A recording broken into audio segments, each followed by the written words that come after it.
j'espère que vous allez bien. Aujourd'hui on se retrouve dans une nouvelle vidéo où je réponds aux questions que vous m'avez posées, comment apprendre l'anglais et comment je suis devenue bilingue à 11 ans. Donc je vous avais demandé sur Instagram de me poser des questions, ce que vous avez fait d'ailleurs, merci beaucoup. Et donc j'ai pris ici toutes les questions, il y en a quand même pas mal. Et on va y répondre ensemble aujourd'hui. Juste dire que si j'arrive pas à répondre à tout, n'hésitez pas à laisser votre question en commentaire et j'y répondrai soit dans une prochaine vidéo, soit je ferai un live sur Instagram si vraiment il y en a trop. Mais en tout cas, je veux vraiment répondre à toutes vos questions, donc n'hésitez pas. As-tu des techniques pour apprendre la langue? Oui, bien sûr. Donc si vous n'avez pas vu ma vidéo précédente, je la laisserai en barre d'infos. Peut-être allez voir d'abord cette vidéo-là. C'est donc une vidéo que j'ai fait, donc comment j'ai appris l'anglais et comment je suis devenue bilingue à 11 ans. Donc mon apprentissage de la langue anglaise.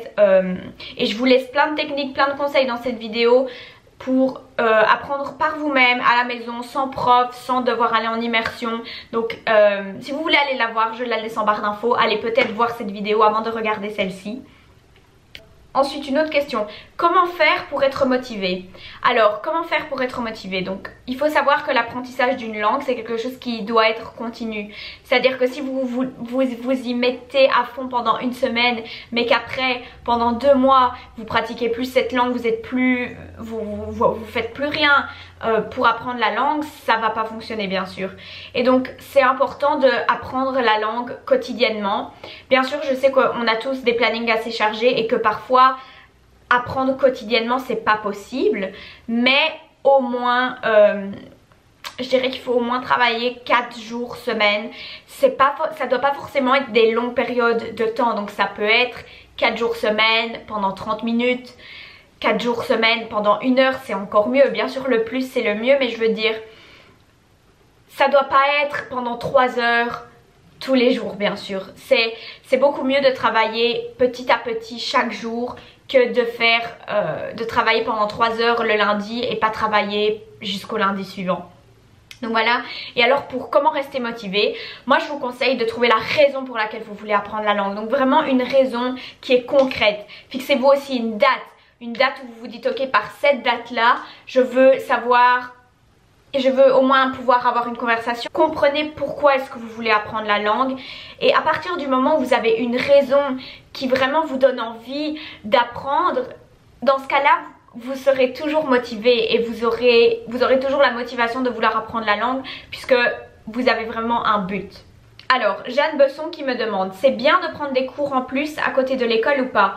Oui, donc si vous savez prendre des cours après l'école en activité extrascolaire, bien sûr je le conseille, c'est une super idée. Non seulement parce que en plus de ça, vous rencontrez d'autres personnes qui comme vous veulent apprendre la langue, qui débutent comme vous pouvez vous entraider, vous pouvez parler entre vous. Et si vous êtes des personnes qui ont un petit peu de mal à apprendre par eux-mêmes, le fait d'être dans une salle de cours, ça peut vraiment faire une différence. Moi, de nombreuses reprises, j'ai pris des cours de langue quand j'étais en dernière année en secondaire ici en Belgique. J'ai pris des cours pendant 2 ans d'espagnol en cours du soir et ça m'a permis d'être avec des personnes qui parlaient qui apprenaient la langue comme moi. Du coup, oui, je conseille énormément si vous pouvez le faire, c'est une très très bonne idée. Célia MLVC qui me dit, les sous-titres en anglais dans les vidéos ne sont pas identiques à ce qui est dit, c'est perturbant. Une astuce. Alors, les sous-titres en anglais, alors là je me demande si, est-ce que tu regardes tes vidéos en français du coup sous-titrées en anglais ou en anglais, donc la version originale, sous-titrée en anglais? Pourquoi est-ce que je te demande ça? Parce que moi je sais bien que avant quand je regardais mes séries donc version originale sous-titrée en anglais, les paroles étaient toujours identiques à ce que la série disait, parce que donc quand on met la version originale, souvent c'est la version originale avec les sous-titres pour les malentendants.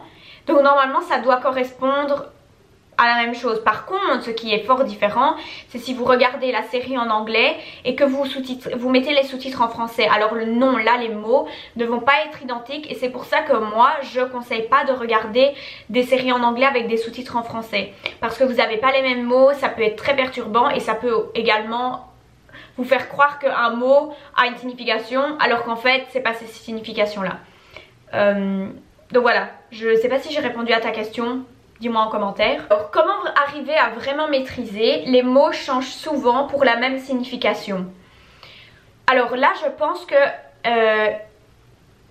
on parle de synonymes, mais donc ça c'est juste apprendre le plus de vocabulaire possible, parce que c'est comme en français, il y a plusieurs manières de dire la même chose, il y a plein de synonymes possibles pour le même mot, et donc ça c'est vraiment apprendre le plus de vocabulaire possible, et une fois que vous aurez beaucoup de vocabulaire, ce sera super facile, ce sera évident, ce sera comme en français quoi, comme quand on utilise différents synonymes.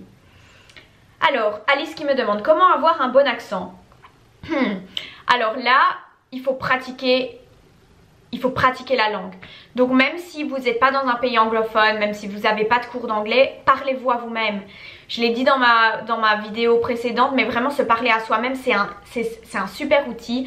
Parce que déjà, premièrement, en tant que francophone, nos cordes vocales, notre gorge ne sont pas habituées à utiliser, on va dire, nos cordes vocales de la manière que on l'utilise quand on parle l'anglais, puisque il y a beaucoup plus en français.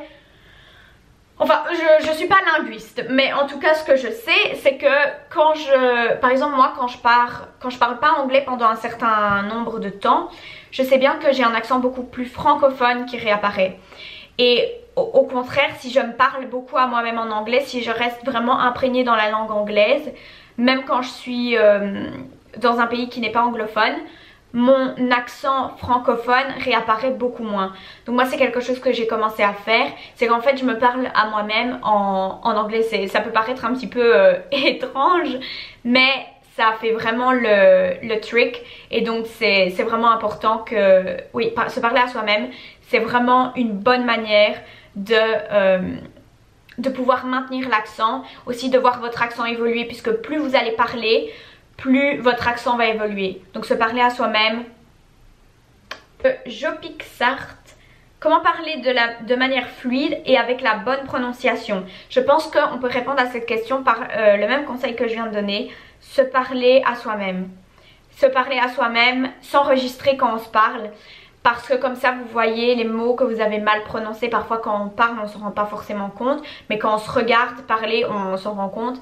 Donc s'enregistrer quand vous parlez pour voir vos erreurs et pouvoir les corriger. Alors, ah oui, il y a plusieurs personnes qui me demandent des conseils sur les abréviations ou l'argot américain, et je peux pas y répondre dans cette vidéo bien sûr parce que ça prendrait beaucoup trop de temps. Enfin il y a tellement de mots en argot américain. Par contre, si vous êtes intéressé que je fasse une vidéo sur ça, donc plein de petits mots qui sont dans le langage américain quotidien, familial, je peux faire cette vidéo. Si ça vous intéresse, laissez un commentaire et mettez un thumbs up et je ferai cette vidéo. Ensuite, penses-tu que ça vaut le coup de partir 2 semaines en séjour linguistique? Alors, très honnêtement, ok, donc partons du point de départ. Le plus vous êtes imprégné dans le pays, le mieux ce sera. Donc, au plus longtemps vous allez rester, au mieux ce sera. Maintenant, est-ce que moi, personnellement, je conseille 2 semaines? Je pense que ça dépend de vous. 2 semaines sera toujours mieux que rien du tout. Maintenant, est-ce que je conseille la période de temps 2 semaines? Très honnêtement, pas vraiment. Moi, je vous conseille de partir au moins 3 semaines, voire 1 mois au minimum. Maintenant, si pour vous partir 3 semaines ou 1 mois, c'est pas possible, oui, bien sûr, oui, partez 2 semaines. C'est toujours mieux partir 2 semaines que rien du tout. Mais si je dois conseiller une période minimale de temps, je dirais au minimum 1 mois. C'est vraiment une bonne période parce que vous avez le temps d'adaptation, le temps de rentrer dans la culture, de commencer à vous imprégner de la langue et puis en fait que l'anglais vienne à vous. Il faut savoir que pour que vous vous imprégniez vraiment dans la langue, etc., souvent il faut souvent au minimum au moins, soyons honnêtes, au minimum 2 semaines. Et donc ça veut dire que si vous partez 2 semaines, en fait vous avez à peine le temps d'arriver, travailler la langue, vous mettre dans le bain, que vous devez repartir. C'est un petit peu Voilà, donc je vous conseille moi au minimum 3 semaines, 1 mois. Mais si vous pouvez pas partir 3 semaines, 1 mois, 2 semaines, allez-y, c'est toujours mieux que rien. Ensuite il y avait les questions, je ne peux pas partir en immersion, est-ce que c'est problématique, je veux améliorer mon accent mais chez moi je peux pas partir, etc. Pour toutes les personnes qui ne savent pas partir, c'est pas grave, vous pouvez quand même apprendre la langue chez vous, dans votre maison, et c'est tout à fait possible de le faire. Donc franchement, si vous pouvez pas partir, ne vous dites pas que c'est pas parce que vous pouvez pas partir que vous pouvez pas apprendre la langue. Non.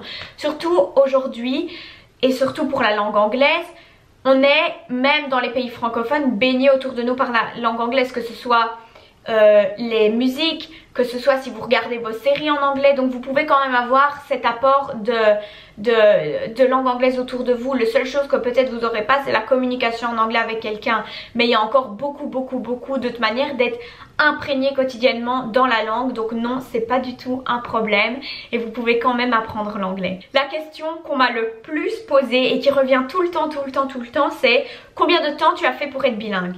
Et cette question, je veux vraiment l'adresser. Alors, les amis, apprendre une langue, ça n'est pas et ça ne devrait pas être une course.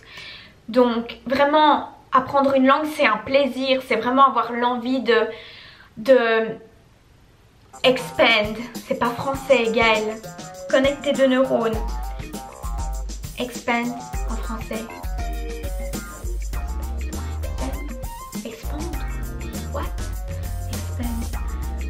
Google Traduction, je sais plus comment on dit expand. Chaque jour en fait se rendre compte qu'on comprend plus que la veille. C'est vraiment pas une course les amis et j'ai vraiment envie que les gens comprennent ça. Donc je sais qu'il y a beaucoup de vidéos sur YouTube qui tournent. Comment je suis devenue bilingue en 1 mois, comment je suis devenue bilingue en 3 semaines, comment en 2 semaines, en 1 heure, en 15 minutes. Mais non, ces personnes ne sont pas bilingue. Il y a vraiment une différence entre parler la langue, savoir se débrouiller et être bilingue. Moi personnellement, je n'oserais pas me dire bilingue, je n'oserais pas me dire complètement fluent dans une langue si cette langue, je la maîtrise pas sur le bout de mes doigts. Et c'est pour ça que quelqu'un qui apprend une langue pendant 2 semaines, pendant 1 mois, honnêtement, est-ce que je pense que cette personne peut avoir de très bonnes notions? Oui. Est-ce que je pense que cette personne est bilingue? Non. Et je pense que ça fait mal à voir en fait pour les personnes qui sont motivées et qui veulent apprendre une langue et qui voient toutes ces vidéos de personnes qui disent qu'ils ont appris une langue en 1 heure, en 2 semaines. Et ça démotive les gens qui se disent mais enfin ça fait 2 semaines que j'apprends la langue et j'ai pas ces résultats là. Et je veux vous dire les amis que apprendre une langue ça prend du temps. Apprendre une langue ça prend des mois et des mois et des mois jusqu'au moment où on devient bilingue. Donc pour parler pour ma part, moi j'ai commencé à apprendre l'anglais quand j'avais 11 ans. Et la première fois que je suis partie aux États-Unis, je devais avoir 13 ans, 14 ans, 13-14 ans. Est-ce que j'étais bilingue? Non, j'étais pas bilingue. Je parlais déjà très bien, ça c'est sûr. Maintenant, il y a une différence entre parler très bien et être bilingue. Et je pense que quand je suis devenue bilingue, c'était l'année d'après quand j'ai vécu en Arizona. Là oui, je pense honnêtement pouvoir dire que je suis devenue bilingue. Donc on va dire que moi personnellement, ça m'a pris environ 3 ans, 3-4 ans. Alors, il y a beaucoup d'entre vous qui m'ont demandé des livres, donc que je conseille des livres et que je conseille des séries à regarder. Autant pour les séries, on m'a demandé, certains m'ont demandé des séries américaines, certains m'ont demandé des séries british. Donc, alors, commençons. Premièrement, pour les séries que je vous conseille. Déjà, je voudrais dire que, honnêtement, regardez une série que vous aimez. Regardez une série que vous prenez plaisir à regarder, qui vous plaît. Quelque chose que moi je vais aimer, dont moi je vais être passionnée, ne va pas forcément vous plaire. Mais comme on m'a demandé, je vais quand même conseiller les séries que moi j'adore, avec lesquelles j'ai pu apprendre auparavant et que je regarde encore maintenant. Je vais commencer par les séries British parce que ça j'en ai pas beaucoup, je regarde pas énormément de séries britanniques. Et non ça fait 4. J'en ai 2 à conseiller. Premièrement, la série The Crown qui raconte le règne d'Elisabeth II. Cette série est absolument géniale, surtout si vous aimez l'histoire, je conseille hautement cette série. Et une autre série que j'adore aussi c'est Broadchurch, qui fait 2 saisons, qui est aussi super chouette, c'est un petit peu plus thriller, mais c'est une série qui est vraiment palpitante à regarder. Ensuite au niveau des séries américaines, alors là j'en aurais bien une panoplie à proposer, mais mes 2 séries, donc moi quand j'ai grandi je regardais The Mentalist, c'est une série qui est finie maintenant, mais j'ai principalement appris en regardant cette série.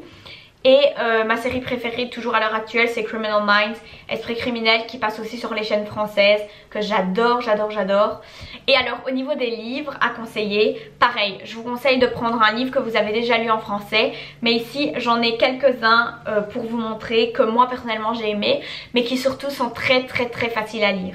Donc le premier c'est The Key to Happiness de Mike Winking, c'est un auteur danois je pense. Donc voilà, le livre ressemble à ça. Et il est très facile à lire, honnêtement, très facile à lire, très simple, très fluide.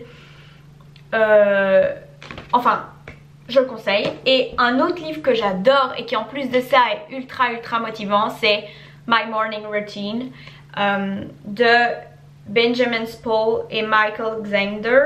Il est vraiment chouette. Il est aussi également très facile à lire puisque ça raconte les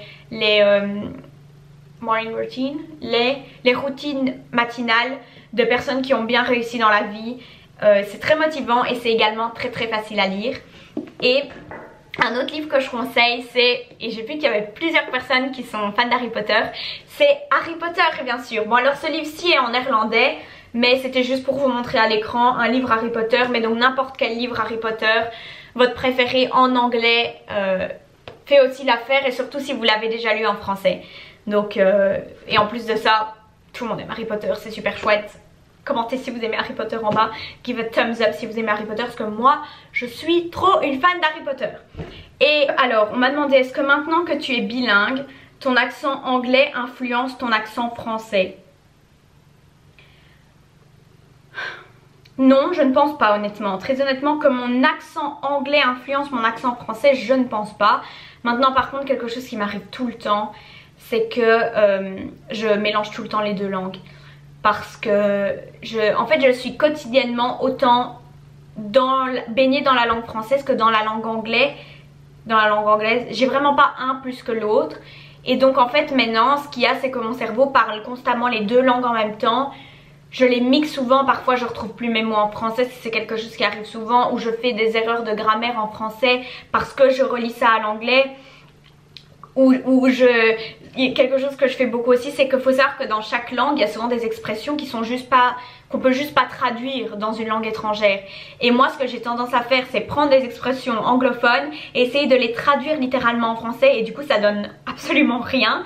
Et les gens me disent mais Gaëlle, tu parles pas français là, je comprends rien ce que tu dis. Je suis en mode that wasn't so French was it?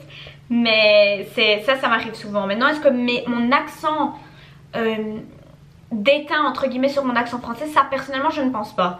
Mais est-ce que je mélange tout le temps les 2 langues? Oui. Est-ce que ça m'aiderait si je mets ma tablette complètement en anglais? Oui, ça peut être une aide de mettre sa tablette en anglais, son ordi en anglais, son GSM en anglais. Ça peut être une aide. Maintenant c'est une aide qui reste minime quand même, donc bien sûr ça va pas suffire. Mais par contre ce qui est chouette c'est que tous les jours, à chaque fois que vous regardez votre téléphone, votre ordi ou vos tablettes, vous avez la langue devant vos yeux. Ensuite, j'ai beaucoup de personnes qui m'ont envoyé des messages. J'ai 13 ans, j'ai 14 ans, j'ai 15 ans, j'ai 16 ans. Est-ce que c'est trop tard pour apprendre l'anglais? Non! Non, non, non, non. Il est jamais trop tard pour apprendre une langue. Le mythe à partir du moment où on est un adulte, c'est trop tard, on ne sait plus apprendre une langue, c'est un mythe. Ce n'est pas vrai. Donc, moi actuellement, j'ai plus 11 ans bien sûr et je suis encore en train d'apprendre des langues et ça fonctionne très bien. Donc est-ce que à 13 ans, 14 ans, 15 ans, 16 ans c'est trop tard? Non, c'est pas trop tard. Commencez maintenant, commencez dès aujourd'hui et c'est comme ça que dans 3 ans, dans 2 ans, dans 4 ans, vous serez bilingue. Donc il est jamais trop tard pour commencer, même si la personne qui regarde cette vidéo a 40 ans et veut apprendre l'anglais, il est jamais trop tard, les amis. Cette question-là m'a également été posée plusieurs fois et elle tourne autour du comment vaincre la peur pour s'adresser devant la classe en anglais face aux moqueries. J'ai un assez bon niveau, mais j'ai peur de parler devant la classe et donc mes notes ne le sont pas parce que le professeur ne sait pas voir que je parle bien l'anglais. Ah! Comment vous dire que peu importe ce que vous faites dans la vie, peu importe les choix que vous faites, peu importe les langues que vous apprenez, peu importe, il y aura toujours quelqu'un pour se moquer de vous. Il y aura toujours quelqu'un pour vous dire que vous avez fait quelque chose pas correctement. Et ça, c'est juste la réalité. Et à partir du moment où vous avez accepté ça, le fait que vous avez accepté que peu importe ce que vous faites, quelqu'un va probablement vous critiquer, c'est tellement simple de se libérer de ça. Se dire, ah ben si peu importe ce que je fais, quelqu'un ne sera quand même pas content sur cette terre, pourquoi m'en préoccuper? Honnêtement, si j'avais écouté les moqueries que j'ai eues à l'école, les gens qui se moquaient de moi, je ne serais pas bilingue à l'heure qu'il est. Je ne serais jamais partie vivre aux États-Unis. Je ne serais pas en train de vous faire une vidéo sur YouTube, ça c'est sûr. Donc vraiment, face aux gens qui rigolent de vous, on s'en fiche. Mais on s'en fiche tellement. Moi, même quand j'avais un très bon niveau, ben du coup, c'était quoi qui était drôle? C'était le fait que mon accent était pas du tout francophone, qu'il était beaucoup plus mâché. Ben oui, forcément, un accent américain c'est très mâché, les mots ne sont pas vraiment... Et ça, c'était drôle. Voilà, donc je parlais parfaitement anglais, c'était drôle. Donc quelqu'un qui parle pas du tout anglais, c'est drôle, il parle pas du tout anglais. Quelqu'un qui parle parfaitement anglais, c'est drôle, il parle parfaitement anglais. Franchement, si vous faites attention à ce que les gens disent, vous n'êtes jamais sorti de l'auberge et vous aurez peur de réaliser vos rêves parce que vous aurez peur de ce que les gens pensent de vous.